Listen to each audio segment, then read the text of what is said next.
నమస్తే. ప్రతి నెల చాలా చక్కగా మనమందరం గూడా ఎంతో ఉత్సాహంగా, ఆహ్లాదంగా మన రాశి ఫలాలు చెప్పుకుంటూ ఉంటాం. సాధ్యమైనంత వరకు కూడా నేను చాలా మీ అందరికీ కూడా ఇంపార్టెంట్ ఇన్ఫర్మేషన్ మీకెక్కడి వరకు అవసరమో అక్కడి వరకే ఇవ్వడానికి ప్రయత్నిస్తాను. సో, మేషరాశి నుండి మీన రాశి వరకు మార్చి నెలలో రాశి ఫలాలు ఏ రకంగా ఉండబోతున్నాయనేది మనం ఈ వీడియోలో తెలుసుకుందాం. మార్చి నెలలో మనకి కొన్ని అద్భుతమైన బ్యూటిఫుల్ ట్రాన్సిట్స్ అనేవి జరగబోతున్నాయి. ప్రతి నెల జరుగుతూనే ఉంటాయి. పెద్ద విశేషం ఏం కాదు. రవి ప్రతి నెల రవి యొక్క సంక్రమణ ఉంటూనే ఉంటుంది. అది మనందరికీ తెలిసిందే. చంద్రుడు ప్రతి నెల ప్రతిరోజు ప్రతి 2.5 రోజులకి మారిపోతూ ఉంటారు రాశి. రవి ప్రస్తుతానికి కుంభరాశిలో ఉంటూ మీన రాశికి మార్చి 15, 16 ఆ 2 డేట్స్ లో ఆయన ముందుకు వెళ్ళిపోతూ ఉంటారు. మీన రాశికి ఆయన వెళ్ళడం జరుగుతుంది. శుక్ర భగవానుడు మార్చి 2వ తారీఖు మీన రాశికి వెళ్ళడం జరుగుతుంది ఆయనదైన ఉచ్చస్థితికి. మార్చి 26వ తారీఖు అదే శుక్రుడు మళ్ళీ మేషరాశికి వెళ్ళిపోతారు. చిన్న ట్రాన్సిట్ అయింది. తర్వాత కుజ భగవానుడు ఫిబ్రవరి 23 అంటే ఇవాళ 24 అండి మేము ఈ వీడియో చేస్తున్న రోజు. సో నిన్నటి రోజు ఆయన కుంభానికి వచ్చేసారు. సో ఆయనకి ఎటువంటి ట్రాన్సిట్ ఉండదు. అండ్ మెర్క్యూరీ బుధ భగవానుడు రెట్రోగేడ్ మోషన్ లో ఫిబ్రవరి 26వ తారీఖు రెట్రోగేడ్ అవుతున్నారు. ఆల్మోస్ట్ ఒక 21 డేస్ కి మార్చి 20, 19, 20 ఆ తేదీ వరకు కూడా. సో ఇక్కడ ఈ పర్టిక్యులర్ గ్రహాలన్నిటినీ కూడా మనం దృష్టిలో ఉంచుకుని మేషరాశి నుండి మీన రాశి వరకు మార్చి నెలలో ఎటువంటి ఫలితాలు ఉండబోతున్నాయి అనేది మనం అందరం చక్కగా తెలుసుకుందాం. ఎప్పుడూ కూడా మనం ప్రతి వీడియోలో ప్రతి రాశి యొక్క ఫలాలు మనం ఏ రకంగా తెలుసుకుంటాము అనుకుంటే మేషరాశికి మనము మేషరాశి నుండి మీన రాశి వరకు కూడా మనం first health, self individuality, personality, మన ఇండివిజువల్ క్యారెక్టరిస్టిక్ హెల్త్, తర్వాత ఎడ్యుకేషన్ అండ్ లవ్ అంటే మన చదువు, విద్య, స్కిల్ సెట్ అండ్ మన ప్రేమ పూరితమైన మన బంధాలు. లవ్ అనగానే మనం ఎక్కడికి వెళ్ళిపోక్కర్లేదు. ఏ వయసులో ఉన్న వాళ్ళైనా సరే, చిన్న పిల్లలకి హార్ట్ చక్ర ఉండదు, పెద్దవాళ్ళకు ఉంటుంది. మధ్యలో పెళ్ళిళ్ళయ్యే వయసులోనే హార్ట్ చక్ర ఉంటుంది, హఠాత్తుగా పొడుచుకొచ్చేస్తుందని చెప్పలేం. పిల్లలు చూపించే ఎఫెక్షన్ తో పోలిస్తే మన పెద్దవాళ్ళు చూపించే ఎఫెక్షన్ దేనికి పనికిరాదు, అంతే కదా. So every human being is blessed with 7 chakras in the body. Base చక్ర నుంచి సహస్రార చక్ర వరకు ఈ 7 చక్రాలు యాక్టివేట్ అయ్యి ఉండడం చాలా ఇంపార్టెంట్. ఏ ఒక్క చక్రమైనా సరే యాక్టివేట్ అవ్వకుండా గనక ఉన్నట్లయితే ఖచ్చితంగా శరీరంలో డిస్బ్యాలెన్స్, ఇంబ్యాలెన్స్ వచ్చి మనకి ఈ శారీరక సుస్థి ఏర్పడడం అనేది జరగడానికి అవకాశాలు ఉంటాయి.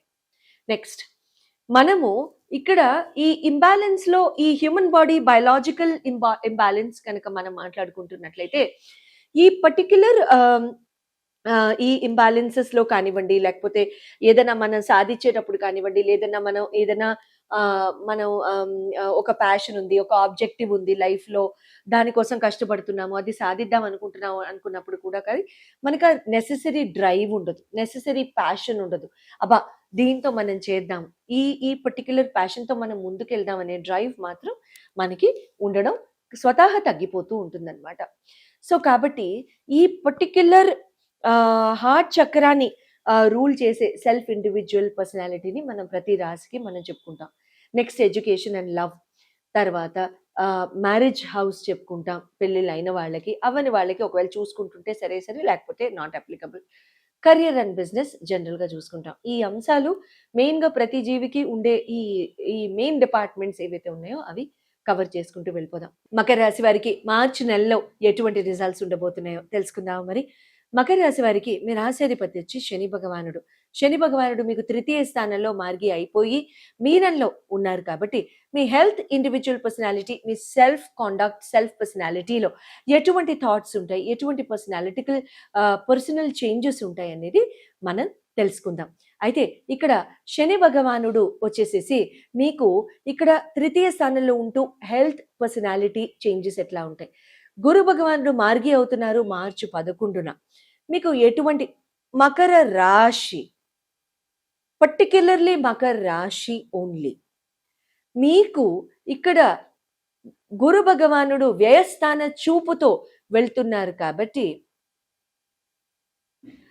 అయితే షష్టమ స్థానంలో కూడా మీకు ఇక్కడ చూపు ఉంటుంది కాబట్టి గురు భగవానుడిది ఇక్కడ ఏమవుతుందంటే మీకు హిడెన్ మీకు హిడెన్ ఏమన్నా మకర రాశి వాళ్ళకి హిడెన్ రోగాలు కానివ్వండి, లేకపోతే అంటే రోగము అంటే శారీరక సుస్థికి సంబంధించిన బాధ అని మాత్రమే అర్థం. రోగం అంటే ఇంక వేరే రోగం అని కాదు. సో, కాబట్టి శారీరక సుస్థి శరీరంలో దాగి ఉన్న ఎటువంటి యాస్పెక్ట్స్ అయినా సరే ఇక్కడ బయటపడడం, లేకపోతే మీకు శత్రువులు ఏర్పడడం, మీ బిహేవియర్ మూలాన శత్రువులు ఏర్పడడం మకర రాశి లాంటివి ఇక్కడ జరుగుతూ ఉంటాయి. రుణాలు తీసుకోవాల్సిన అవసరం మకర రాశి మీకు రావడం, రుణ బాధలు ఇక్కడ ఉండడం లాంటివి కూడా ఇక్కడ జరగడానికి అవకాశాలు ఉంటూ ఉంటాయి. బంగారం జనరల్‌గా తాకట్టు పెట్టవలసిన అవసరం తప్పనిసరిగా వస్తుంది. అట్ ద సేమ్ టైమ్ ఇక్కడ మీకు ఏమవుతుందంటే హెల్త్ అండ్ ఇండివిడ్యువల్ పర్సనాలిటీలో మీ యాంగ్జైటీ పెద్దవాళ్ళతో, ఆర్గ్యుమెంట్స్ పెద్దవాళ్ళతో, డిస్కషన్స్ పెద్దవాళ్ళతో, కొట్లాట్లు, దెబ్బలాటలు లాంటివి ఇక్కడ జరగడానికి సంపూర్ణ అవకాశాలు. కుటుంబ కలహాలు, కుటుంబ విభేదాలు, కుటుంబ కలహాలు లాంటివి జరగడము, మాట పెరగడము, కుటుంబ కలహాలు, కుటుంబ పరంగా విడిపోవడాలు లాంటివి కూడా ఇక్కడ జరుగుతూ ఉంటాయి. జాగ్రత్తగా మసులుకోండి, స్ట్రెస్ అండ్ యాంగ్జైటీకి లోన్ అవ్వకుండా. ఎడ్యుకేషనల్ లవ్ పరంగా కనుక చూసుకున్నట్లయితే పంచమాధిపతి మీకు శుక్రుడు అవుతారు కాబట్టి శుక్రుడు ఇక్కడ మీకు తృతీయ స్థానానికి శనితో పాటే మీకు ముందుకు వెళ్తారు కాబట్టి ఇక్కడ ముఖ్యంగా ఇక్కడ ఏమవుతుంది అని అంటే ఎడ్యుకేషనల్ లవ్ పరంగా కనుక చూసుకున్నట్లయితే అక్కడ మీకు ఇక్కడ ఏమవుతుందంటే గురువు కూడా మార్గే అవుతున్నారు కాబట్టి ఇక్కడ ఏమవుతుందంటే ఎడ్యుకేషనల్ లవ్ పరంగా మీకు స్కిల్ సెట్ మాత్రం పెరుగుతుంది. కొత్త కోర్సులు పెంచుకునే అవకాశాలు వస్తాయి. సర్టిఫికేషన్స్ పెరుగుతాయి. చాలా బ్యూటిఫుల్ టైం ఇది చదువుకోవడానికి, ఏదైనా నేర్చుకోవడానికి, పాఠాలు నేర్చుకోవడానికి లాంటివి కూడా it's a very very beautiful time అనమాట. బట్ ద సేమ్ టైం ఇక్కడ లవ్ పరంగా కనుక చూసుకున్నట్లయితే ఇక్కడ లవ్ అఫైర్స్ లో ఉండి ఎవరైనా వైవాహిక జీవితంలోకి మీరు దాన్ని చక్కగా పేరెంట్స్ యొక్క బ్లెస్సింగ్స్ తో తీసుకోవాల్సి వెళ్తున్నట్లయితే వాళ్ళకి చాలా శుభమైన టైం ఉంటుందండి. మకర లగ్న అయినా కూడా ఇక్కడ మీకు వర్తిస్తుంది. సో ఇక్కడ ఏమవుతుందంటే పెద్దవాళ్ళ సపోర్ట్, పెద్దవాళ్ళ బ్లెస్సింగ్స్ సంపూర్ణంగా లభిస్తాయి. సంపూర్ణంగా చాలా చక్కగా మీరు వైవాహిక జీవితంలోకి మీ దివ్యమైన ప్రేమ పార్ట్నర్తో మీరు వెళ్ళొచ్చు. శుభంగా ఉంటుంది. మ్యారేజ్ హౌస్ 7th హౌస్ పరంగా కనుక చూసుకున్నట్టయితే చంద్రుడు సప్తమ అధిపతి అవుతారు కాబట్టి ఆయన ఎలాగో 2.5 రోజులకి మూవ్ అయిపోతూ ఉంటారు. కర్కాటకం మీద ఏ గ్రహం యొక్క దృష్టి కూడా పెద్దగా లేదు కాబట్టి ఇబ్బంది ఏం లేదండి. వైవాహిక జీవితంలో ఉన్న వాళ్ళకి కూడా చాలా శుభంగానే ఉంటుంది. కాకపోతే ఏమవుతుందంటే ద్వితీయ స్థానంలో కర్కాటకం వాళ్ళ సింహస్థానంలో మీకు ఇక్కడ కేతు ఉండడంతో ఇక్కడ ఏమవుతుందంటే కేతు యొక్క ప్రభావం చేత ఏమన్నా గబుక్కున ఏమన్నా శంకలు, డౌట్లు అటువంటివి ఏమన్నా ఉంటే కాస్త వైవాహిక జీవితంలో కొంచెం ఏమన్నా సెటిల్ చేసుకోవడానికి ట్రై చేయండి తప్ప పెద్దగా ఇబ్బంది ఏం లేదు. గురువు కూడా వేచూపుతో ఉన్నారు కాబట్టి అనవసరమైన ఆలోచనలు, అనవసరమైన బాధలు, అనవసరమైన డిస్కషన్స్, అనవసరమైన ఆర్గ్యుమెంట్స్, అనవసరంగా చాడీలు లాంటివి పెద్దవాళ్ళ దగ్గరికి తీసుకెళ్ళకండి.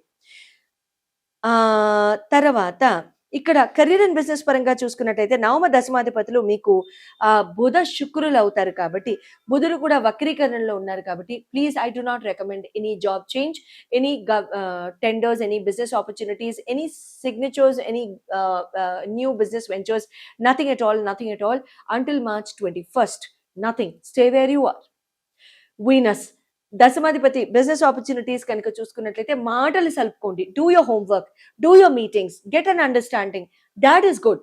But do not sign anything, do not get any paperwork done, do not accept any offer letters, nothing of that sort until March 26th ish, March 21st, 26th ish. అక్కడ వరకు safe. Then everything else will be very beautiful. Makar రాశి మీరు చేయవలసిన remedy వచ్చేసేసి మీకు బుధ భగవానుడికి, గురు భగవానుడికి ఇద్దరికి కలిపి చేసుకోండి. గురు భగవానుడి యొక్క ఏదైనా స్తోత్రాలు చేసుకోవడం చాలా చాలా మంచిది. బుధ భగవానుడికి సంబంధించి ప్రతిరోజు పచ్చటి పదార్థాలు, కొత్తిమీర, పుదీనా, కరివేపాకు ఇటువంటివి సేవించడం మంచిది. విష్ణు సహస్రనామం వినడం కానీ, చదవడం కానీ శుభం చేకూరుస్తుంది. శుభం భూయాత్.